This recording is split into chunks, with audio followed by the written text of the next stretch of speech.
сабағымызға қош келдіңіздер. Сабағымызда әдеттегідей сынып ұранымен бастайық. Қараңғыдан көне шығып күн болам, қараңғылықтың көбіне күн болмағанда күн болам. Жақсы, балалар, рахмет, отырамыз.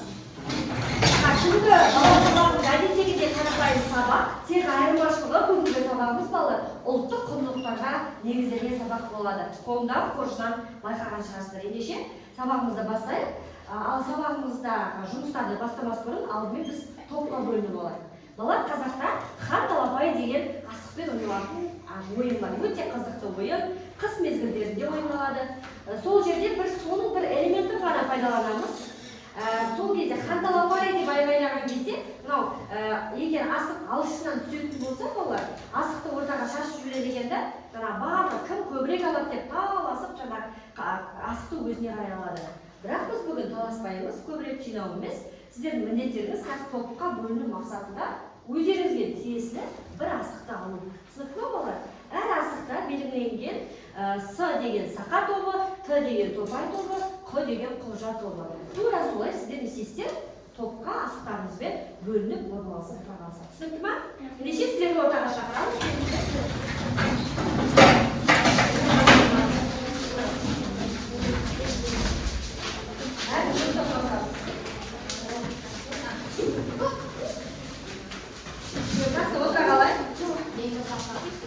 Так, балалар, енді бұл асықтарды біз бүгін топқа бөлінуге пайдаландық. Және біз бүгін балалар бұны бағалауға пайдаланатын боламыз.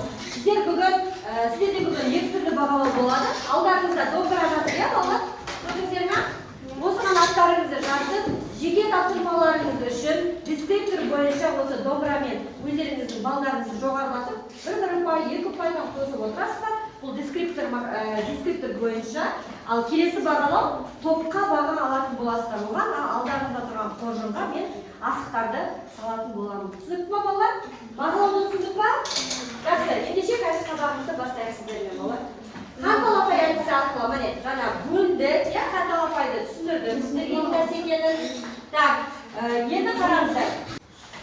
Так, жақсы, ендеше осы асықтарды бекер қойған жоқпыз. Құлжа деген ненің асығы екен балалар? Ненің асығы екен? Арқан асығы, қаттырақ айтамыз. Сақа деген ненің асығы екен? Қошқар текенің асығы екен. Топай деген? Асығы екен. Міне бүгін сіздер асықтардың да атауларын білдіңіздер, иә балалар? Жақсы, топқа бөлініп алды. Енді әрине біз алдыңғы білім. Біз не тексереміз балалар сіздермен? Үй тапсырмасын, иә, яғни. Жазбаша жұмысты мен сіздерден дәптерлеріңізге жинап алып тексеріп шығамын. Қазір біз сіздермен балалар үстеудің барлық мағыналық түрлерін, үстеудің неше мағыналық түрі бар өзі балалар? 7. Соның нешеуін өттік сіздермен? 6-ын өттік. Жақсы, кәні атап жүрейікші? Үстеу, мезгіл, мақсат, мөлшер, ұзақ қимыл, міне 6 түрін атадыңыздар. Қазір осы бойынша біз ережені естіген түсініп алайық. Кәнеке, алға келейік, не істеуге сұрайық, сіздер қол көтеріп айтып отырасыздар. Жақсы. Кеттік, ендеше бірінші. Өз үстеу дегеніміз не? Кім айтады ережесін балалар? Үстеу дегеніміз не? Жақсы, көтере қойыңыз. Үстеу қимыл іс-әрекеттің әр алуан мезгілді, жиынтелді, мөлшерді, сындық амалдық белгілерінің болу себебі мен мақсатын білдіретін сөз табы. Жақсы, тамаша. Ендеше енді әрқайсына тоқталайық біз сіздермен балалар.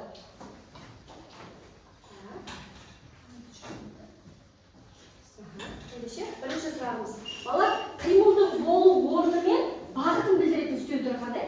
Мекен, қаттайды. Бағытын сұрмен жауап бере беруге болады. Тек қана сұрағымен мысалда қол көтереміз. Сұрағымен мысал қандай екен? Зарема? Сұрақ қайда, мысалы жоғары, төмен, Тамаша, жақсы. Қаттырақ жауап береміз балалар. Келесі сұрақ. Қимылдың мезгілін білдіретін үстеу түрі қандай екен? Адина? Мезгіл үстеу қағуын қашан мысалы бүгін ертең кеше. Жақсы, тамаша. Келесі балалар. Қимылдың жүзеге асу амалын білдіретін. Жүзеге асу амалын білдіретін. Қимыл, жақсы аса толықтырып жіберсеңіз, сұраға қандай, мысалы қандай? Қимыл іс-әрекетті жасауы амал тәсілі мысалының бейнесін білдіріп, қалай қайтып, қалай шақырымшы деген сұрақтарға жауап береді. Мысалы, ақырын тез, әрең әзір. Жақсы, тамаша. Келесі.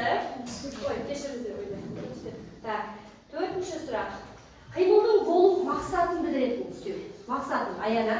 Қимылдың болу мақсатын білдіретін сұрағын қалай бір мақсатпен мысалы әділет ойда қазақтарында.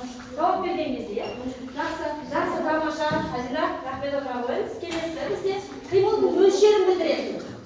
Мөлшерін білдіретін істеу. Кім айтады, кәдімгі? Кім айтады? Аяру, сіз айтасыз ба? Аға, көтере қойыңыз. Мөлшерін білдіретін қандай істеу? Қимылдың мөлшерін көлемін білдіреді. Сұрағы қаншама. Мысалы, әжептәуір неғұрлым. Жақсы, тамаша. Және бесінші, бір істеу қалып кеттік бізде балалар. Қимылдың болу себебіне салдарын білдіретін. Жақсы екен, себеп салдарды айтасыз. Екен, сұрақ қандай? Не мақсаты, не себепті, оның салдары бекер тақты. Жақсы, көп рахмет. Балалар, жақсы, тамаша. Ережелерді еске түсіріп алды. Ендеше біз сабағымыздың басына көшейік. Яғни балалар, біз жаңа тақырыпты білу үшін экранға назар аударыңыздар. Жасанды интеллекттің көмегімен сіздерге қазір сиқырлы қобдишаны айтады, сіздер танысыңыздар. Балалар бұл сабақтың тақырыбын ашу үшін енді сиқырлы қобдишаларды ашып көрейік. Содан соң жаңа сабақ тақырыбын таба аласыңдар. Ашайық не балалар ендеше? Анан стрелка тұрсын. Так, бірінші Гиннес дейді, екінші мұражай, үшінші миниатюра және кітап дейді. Гиннес деген нәрсе балалар? Гиннес деген рекордтағы бір затта неміс. Деректер, иә? Рекордтық Неміс бар, тағы бір басқа зат. жақсы. Рекордтық деректерді еңгізетін кітап, иә? Мұражай ше балалар? Аса құнды заттар тұратын. Дұрыс, аса құнды заттар, жәдігерлер тұратын орын, иә? Миниатюра? Дұрыс, өте кішкентай заттың үлгісі, иә? Немесе заттың өзі. Кітапты барлығымыз білеміз, құнды ақпарат жазылатын не нәрселер? Парақтар жинағы, иә? Жақсы.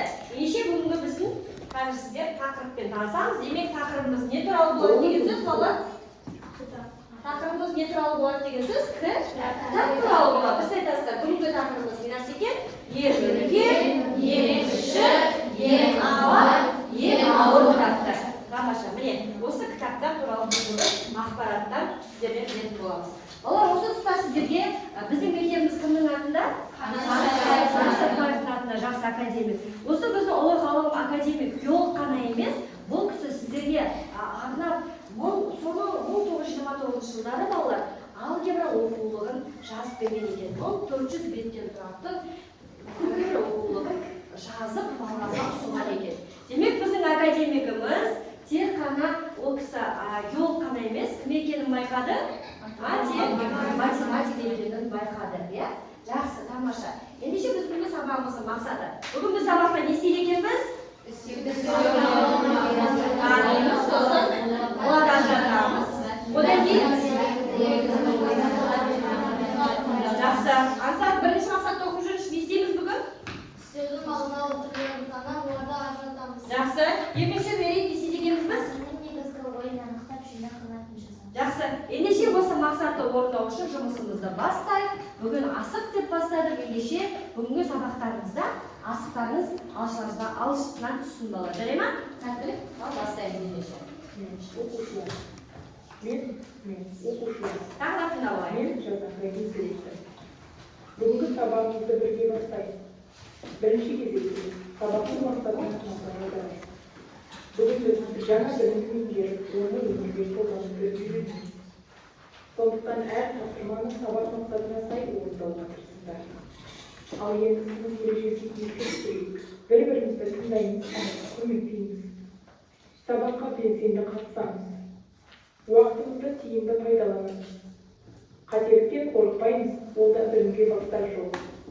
Бүгінгі жұмысымыз дескрипторлар бойынша бағаланады. Сондықтан тапсырмаларды орындау барысында сол көрсеткіштерге назар аударып отырыңдар. Сендерге сәттілік тілеймін. Бұл сабақта әрқайсысы өз білімді жаңа қырдан көрсете аласыңдар деп сенемін. Жақсы. Түсіндік, иә балалар, сабақ мақсатын түсіндік. Бүгін сабақ мақсатын түсіндіңіздер деп ойлаймын, және сабақта өзімізді қалай ұстау керек екенін түсіндік. Ендеше балалар, жаңа мәтін мәтінді айттық, осы мәтінмен танысайық. Иә, оқу мәтінмен танысайық. Жасанды Әлемдегі ең үздік кітап Нидерланд астанасы Амстердамдағы мұражайлардың бірінде сақтаулы тұр. Бұл кітап теңіз ережелерінің жинағы деп аталады. Кітаптың ұзындығы орта бойлы адамнан сәл биік, ені 4 метр, қалыңдығы жарты метрге жуық. Әлемдегі ең ауыр кітап Лондондағы Британ мұражайында сақтаулы тұрған географиялық атлас. Атластың ұзындығы 1 метрден асып түседі, ал салмағы 320 килограмм. Әлемдегі ең кіші 12 кітап бар. Олардың көлемі бір ас қасыққа сыяды. Олар Құранның миниатюралық басылымы, 12 сөзден құралған ағылшын тілінің сөздігі, Брайлидің шығармалары, пошта маркасының жартысындай шамада. Онда 208 бет, жаңа өсиет 1896 жылға дейін жер жүзіндегі ең кіші басылым болып саналған шағын кітапша Британ, Шотланд ақыны, фольклортанушы Роберт Бернстің жырларының туындығы Пергаментте басылған, француз және неміс анықтамалығы Моисей заңдары кітабы, ежелгі еврей тіліндегі ең кіші кітап Пита үнді кітабы, санскритте Ирландия және Шотландия әндерінің жинағы нотасымен Франция Конституциясы, томдықтың әрбір нұсқасы алтымен жиектелген. Францияның Жозеф Боре жарыққа шығарған әмбебап апокалипсис кітабы әлемдегі ең қымбат кітап болып саналады. Оның құны ескі франк пен француз валютасы 100 миллионға бағаланған. Кітап Париждегі қазіргі заманғы өнер мұражайының көрмесіне қойылған, салмағы 120 килограмм.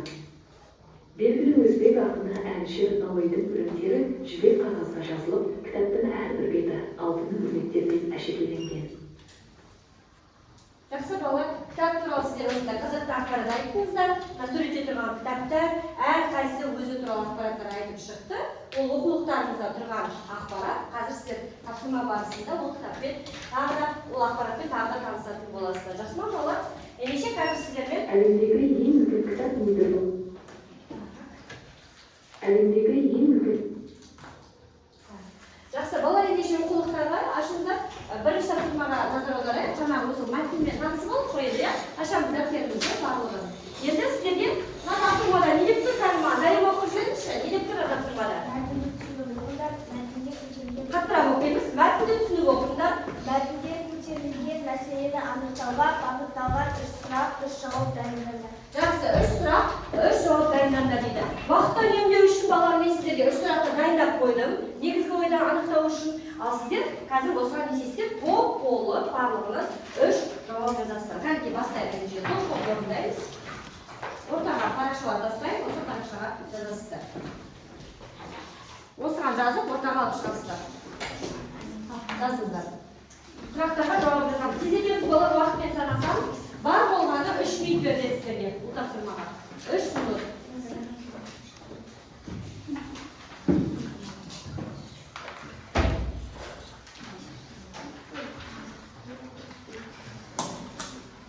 Бастаймыз.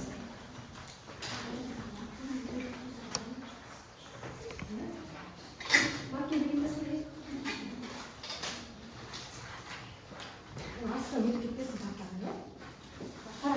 Aslı, canım, şu mekaniklere bulunursun. Bana bir gitmesin zaten. Aslı, canım, yıkta bulunur.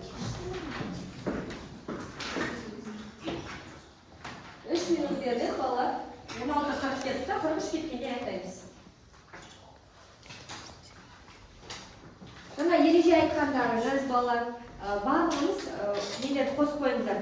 Бағалау, домбырашаларыңызға, бүйтіп домбыраларға бір пайда көтеріп қойыңыздар.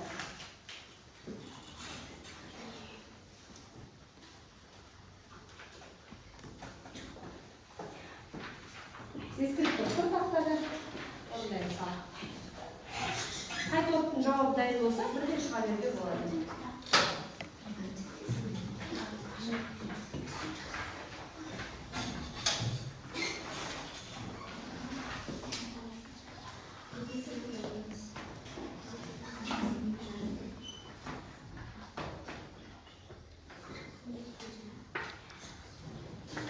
Бірінші біткен топқа 3 асық алады, екінші біткен топ 2 асық алады, соңғы біткен топ 1 асық алады.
сүйіншілі етіп.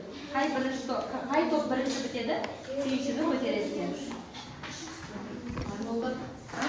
Ал, кәсіптеріңіздер. Бұшыға қарап. Үш бала, бейбарыс, еркеназ, алуа. Ал, жақсы. Сындаймыз балалар, қошымықты. Бірінші сұрақ, мәтін не туралы екен? Мәтін әлемдегі ең үлкен ең кіші. Жақсы. Әлемдегі ең үлкен ең кіші ең ауыр кітаптар туралы айтылған. Жақсы.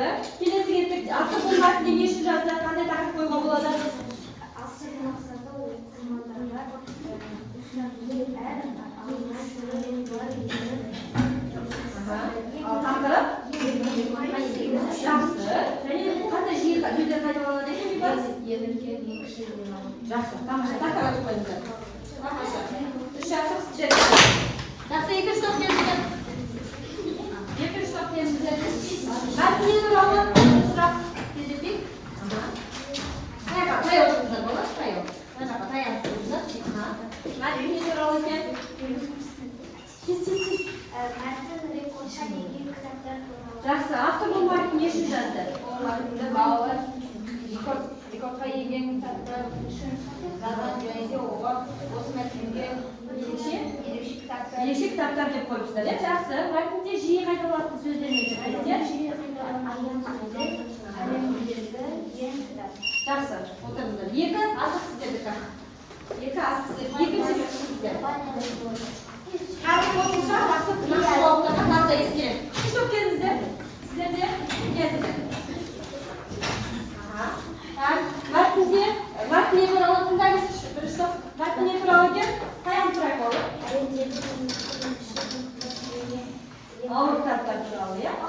Қандай тақырып қояр едіңіздер сіздер? Жоқ, тақырып.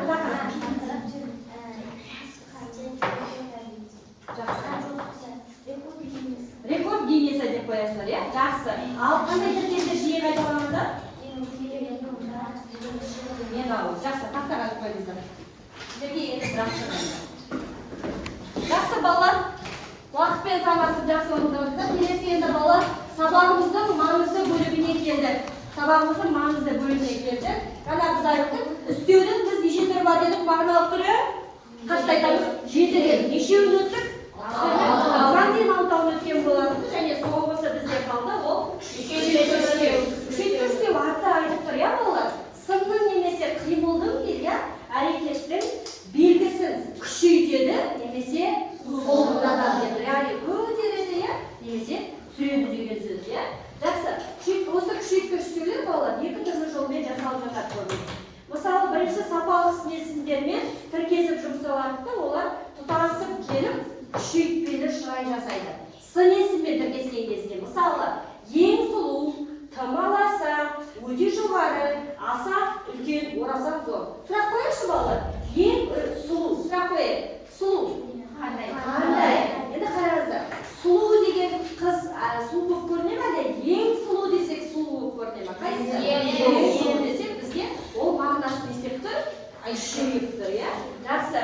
Немесе тым төмен деп айтсақшы. Төменді қайсы кішірек сияқты? Төмен деген ба? Тым төмен деген. Тым төмен. Яғни естеп тұр, солыңдатып күшейіп тұр. Екінші жолы балалар, мына жақта снесімен тіркессе, мына жақта балалар етістікпен тіркеседі екен. Етістікпен тіркескен кезде қалай деген сұраққа жауап беріп, қимылдың сипатын күшейтеді немесе солғындатады екен бұл жерде де. Мысалы қараңыздар, мүлдем білмейді, әбден шаршаған, тез жүреді. Сұрақ қойыңызшы, шаршаған.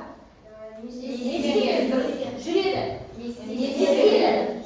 Ал енді қараңыздар, тезге сұрақ қойыңызшы. Қалай жүреді? Тез жүреді. Салауатсыз қойыңызшы кәне сұраққа. Жүреді деген бізге әрекет күшейіп көрініп тұра ма? Тез жүреді десек күшейіп тұр ма әрекет? Тез жүреді дегенде әрекет күшейіп тұр. Ережені түсіндік па? Түсінгендеріңізді көрейік. Ендеше жаңа сіздер мәтінмен таныстыңыздар. Сол мәтіннің ішінде күшейтпелі үстеулер бар еді. Кім тапты кәне? Оқып жатпайын. Таптыңыздар ма? Қандай үстеулер болды? Ең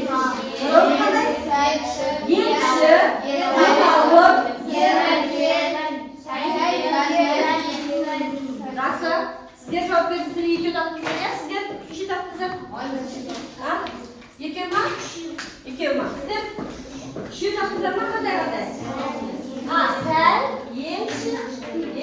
Ауыр, жақсы, үшеуді айтатында. Жақсы, белсенді боламыз балалар, топқа сұраққа жауап берген кезде.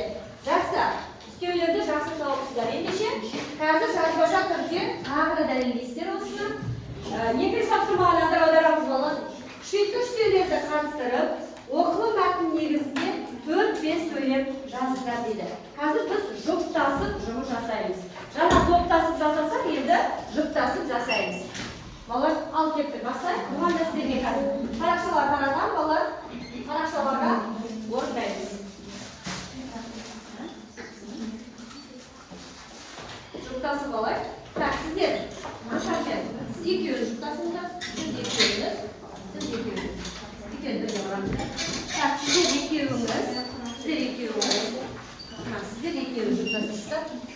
Так, сіздер, Айша мен Айсена, сіздер үшеуіңіз бірге, сіздер үшеуіңіз бірге. Бастаймыз. Жұптасып сөйлем орайық. Олар бұл тапсырмаға сіздерге 5 минут беріледі. 49 кетті сағат 54 кеткенше, ал бастаймыз. Жұптасып тек 4 сөйлем құрауға болады, не тек сөйлемнен бөліп алыңыздар.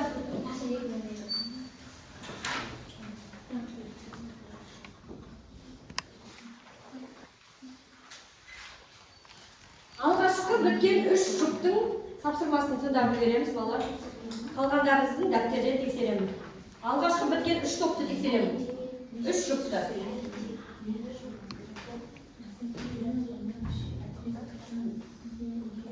Алғашқы біткен 3 жұп. Әр сөйлеміне, бір сөйлеміне бір асықтан аласыздар.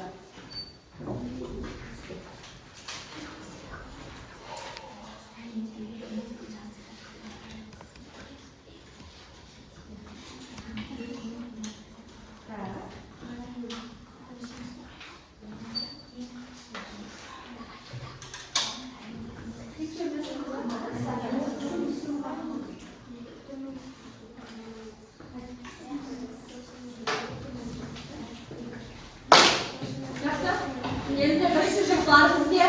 Бірінші жұп бар. Ал оқыңыздар, қай отырамыз балалар? Оқимыз сөйлемдерді. Мектепте Нағыз Батырдың кітабын көрдім. Әлемде ең кіші 12 кітап. Батыр, бірінші сөйлемде бірден күшейткіштеуді атап өтіңдер. Нағыз Батыр. Жақсы ағай. Мінесі? Менің досым. Менің досым ең үлкен кітапты көрді. Жақсы. Ең үлкен. Әлемде ең кіші 12 кітап бар. Үстеу оқыды. Әлемде ең қымбат кітап Апокалипсис кітап. Ең қымбат. Жақсы, тамаша. Екеуіңізге жұптарыңызға және бағалауға нелеріңізге екі-екіден қосып қойыңыздар. Екі домбыраларыңызға екі-екіден көтеріп қойыңыздар. Және жұптарыңызға тағы екі ұпай алыңыздар. Так, келесі жұп кім деді? Енді екі жұпты тыңдап үлгереміз. Қалғандарын дәптерден тексереміз.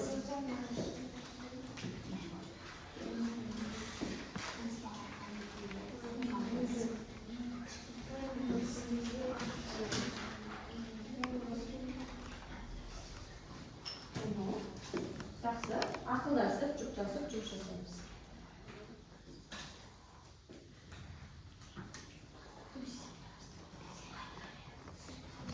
Оңай ғой балалар? Не, күшейткі істеулер жазылып тұр тақтада. Осыларды қарастыр. Жақсы келіңіздер. Бірден сөйлер атап өтеміз.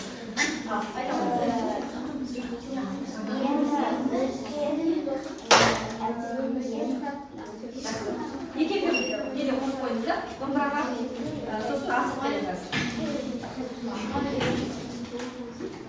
Бастаймыз. Келіңіздер. Кім? Үшінші жұп. Келіңіздер. Қатай отырамыз. Ал. Күшейткі сөйлер. Әлемдегі ең үлкен кітап бір ас қасыққа сияды. Бір ас қасыққа сияды дейді. Жақсы. Апокалипсис кітабында ең қымбат кітап атаған. Кітапты оқығаннан ең білімді болып жоғары деңгейге көтерілді. Жақсы. Екі-екі балдан қосып қойыңыздар, домбыраларыңызға көтеріп, және асықтан да сіздер аласыздар. Топтарыңызға екі асық аласыздар. Жақсы. Ары қарай кеттік балалар. Ары қарай кеттік. Асық беремін. Келесі балалар.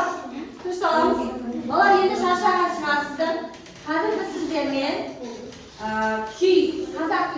киюге әдемі, сол киіммен демалып, және денемізді, бойымызды шамалы сергітті жаттығу жасап, ол үшін бізге қолымызға 2 қарындаш керек немесе қалам дәрісіз, иә?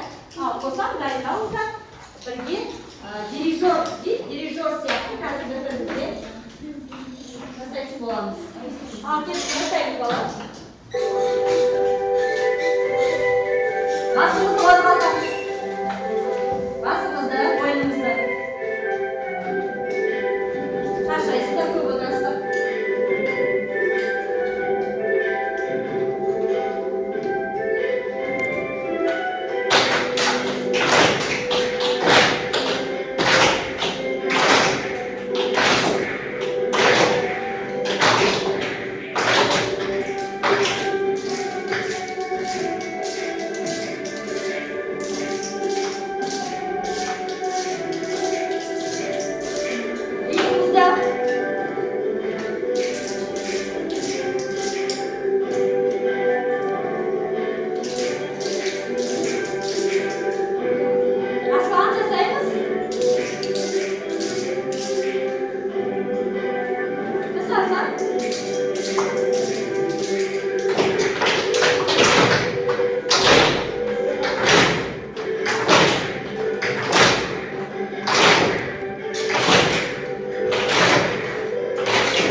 Сабағымызды әрі қарай жалғастырайық, иә балалар?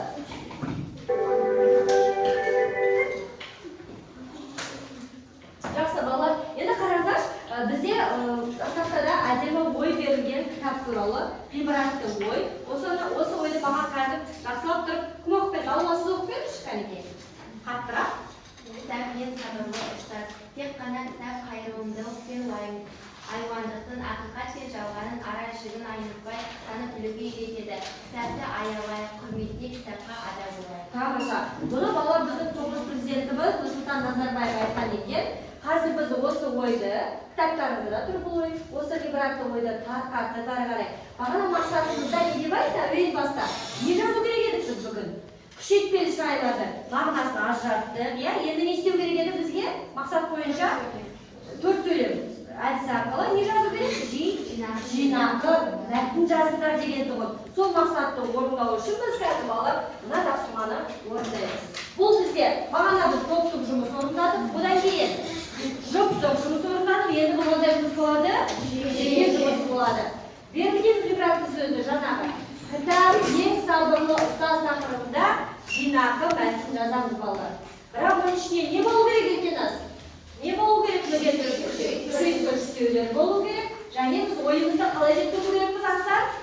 Ойымызды жүйелі, жинақы жеткізуіміз керек. 4 сөйлемді пайдалануға болады әдісін. Пікір айтамыз, оған дәлел келтіреміз, мысал келтіреміз өз өмірімізде. Және не жасау керекпіз? Қорытындысын жасау керекпіз. Ендеше сәттілік бастаймыз. Жинақы мәтін. Бұл тапсырмаға сіздерге балалар 7 минут беріледі. 7 минут. 7 минут.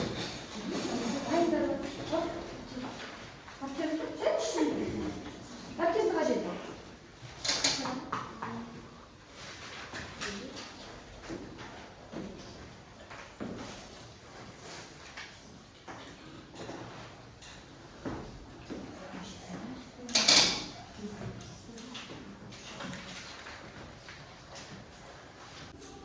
Жақсы балалар, жинақы мәтінді уақыты аяқталды.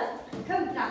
3 топтан шықпаған, қатыспаған балалар. Иә балалар? Бірінші топтан қанекей. Мәтін кім оқиды? Тек ортаға шығып оқиды. Дәптерге жазу керек тұрмыз бұл жеке жұмыста. Дәптерді біреуінен. Кітап адамға дұрыс көрсететін ең сенімді ұстаз. Себебі кітап жақсылық пен жамандықты үйретеді.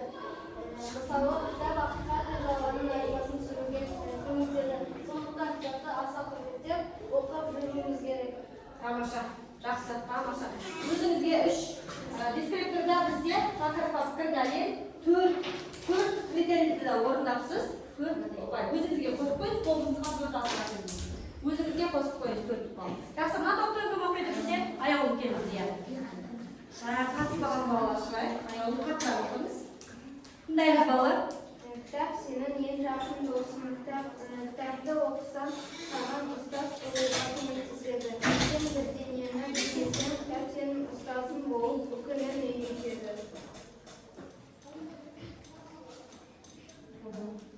Барма. Жақсы. Жақсы, сізде бірақ мен мысал байқамай қалдым. Сізде мысал байқамай қалдым, сондықтан сізге үш қосыңыз. Үш көтеріңіз домбыраға, соңыңызға үш ұпай бердім. Аяқтар бұл оқиды балалар үшін топтан келіп шығалым. Сізде мысал көрсей қалдым. Өз өміріне байланыстыру керек деп айтты, иә балалар? Мысалда, мына жаққа жер, қаттырақ оқыңыз. Кітаппен хабарлап өйткені кітап оқып артық білімді білетін. Кітап бізге білім мен тәрбие береді. Кітап арқылы біз қайырымдылық пен амандықты, ақиқат жоғарыда ажырата аламыз. Кітапта аямай қызмет етіп кітапқа алдау болады. Жақсы. Қорқынышыңыз ұнады маған.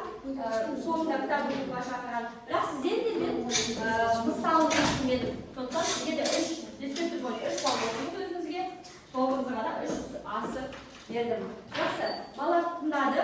Енді қалған жаңа оқи алмай қалған қазір барлығымызды оқытсақ сабақ аяқталып қалады. Сондықтан біз сабақ соңында дәптер жинаймыз. Сол кезде жазба жұмыстарыңыздың және үй жұмысында берілген жазба жұмыстың барлығын тексеретін боламыз. Жақсы ма балалар?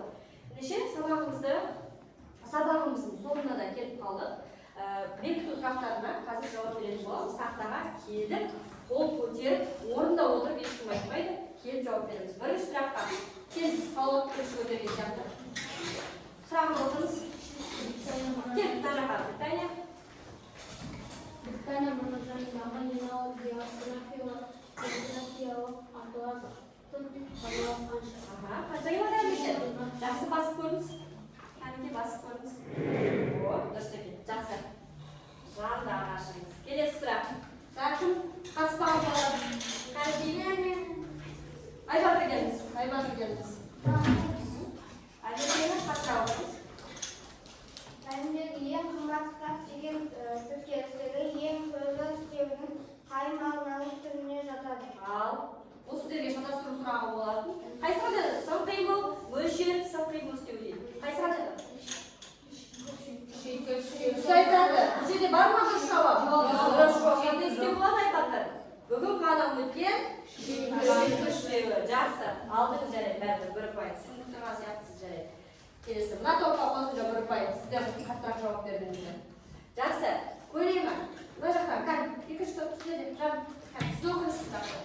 Көлдері бас бармақ кітап Ал келіңіз. Мен басыма бұл кітап. Ал Авраам Линкольн, Жозеф Форе, Әлшер Науи. Қайсы екен? Ал білмеймін, көрейік тексеріп көріңіз. Дұрыс па екен? Апар, астына қарай. Қаттырақ апар. Бет басасаңшы. Басылмайды демек дұрыс емес. Дұрыс па? Қайсы деп ойлайсыздар? Қайсы болды? Авраам Линкольн болды, иә? Жақсы. Келесі. Кім жауап береді? Мына сұраққа. Мына жақта жауап бермеген. Жасмина, сіз оқыңызшы сұрақты. Қатыспай өтесіз. Амстердамдағы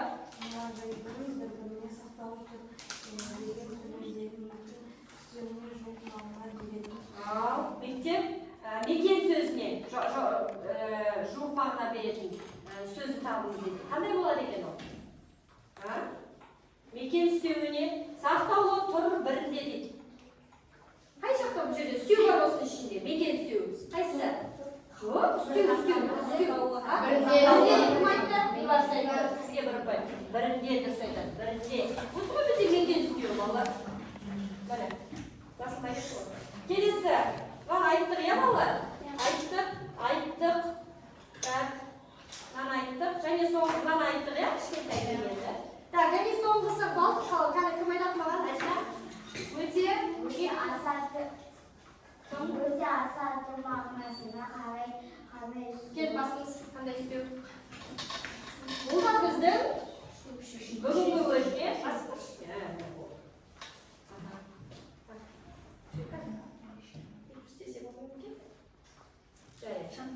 жақсы. Аяқтадық балалар. Тесті қойларыңызды сұраққа дұрыс жауап бергендеріңіз барлығы алдыңызда бір-бір қойған. Үйге тапсырма балалар. Оқулықтың 5-ші бетіндегі тапсырманы аламыз. Белгілеп қойыңыздар. Белгілеп қойдық па? Жақсы, сабағымызды қосыңдар балалар. Бүгінгі тақырыпты түсінген шығарсыздар деп ойлаймын. Барлығы түсінікті болды деген бала. Кәдімгі бір-біріне келешек. Не бірінші түсінікті болды деген балалар. Не түсінікті болды? Айтып келіп басайықшы маған. Зарема, не түсінікті болды сізге? Қаттақ айтамыз. Шеткі шережені түсіндіріп келіп басымыз деді. Жақсы, келіп Задина басымыз. Келіп түсіндіріңіз. Әдет сұрағыңыз бар ма? Кітаптар туралы ақпарат жаздыңыз, иә? Жақсы, соны сөйледіңіз, иә? Басыңыз. Жақсы. Келесі. Талап кел басыңыз. Не түсіндіңіз? Немесе түсінбедіңіз? Келіп айта беріңіз. Келіп айтып барау, айтып. Не түсіндіңіз? Қандырақ басыңыз. Басыңыз, жақсы.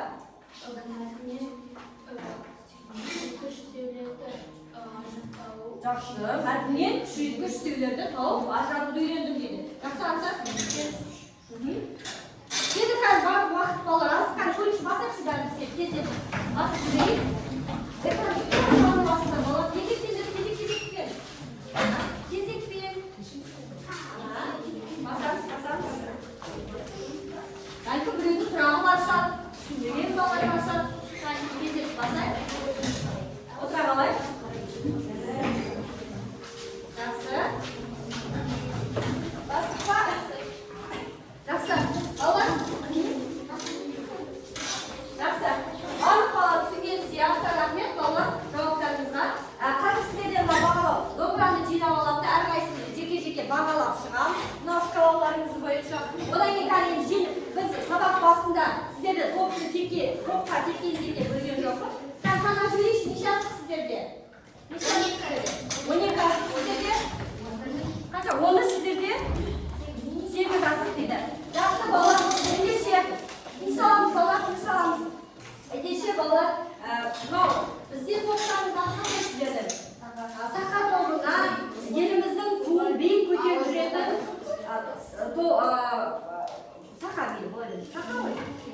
Еліміздің туын жоғары көтеретін азамат пен азаматшалар болыңыздар деп сіздерге ту ұсынамын. Ал сіздерге балалар қамшы ұлттық біздің аңға пайдаланатын. Сіздерді әлі де қамшылау керек. Жетістіктерге жету үшін өздеріңізді әлі де қамшылаңыздар. Алға қарай жетелеріңіздер деп сіздерге қамшы ұсынамын балалар. Ал балалар сіздерге үшінші топ, сіздерге қазақта орамал тоң болмайды, жол болады деген сөз бар. Сіздерге орамал. Келесі жолдарыңыз міндетті түрде болады, асықтарыңыз алшыларыңыздан түседі. Балалар осымен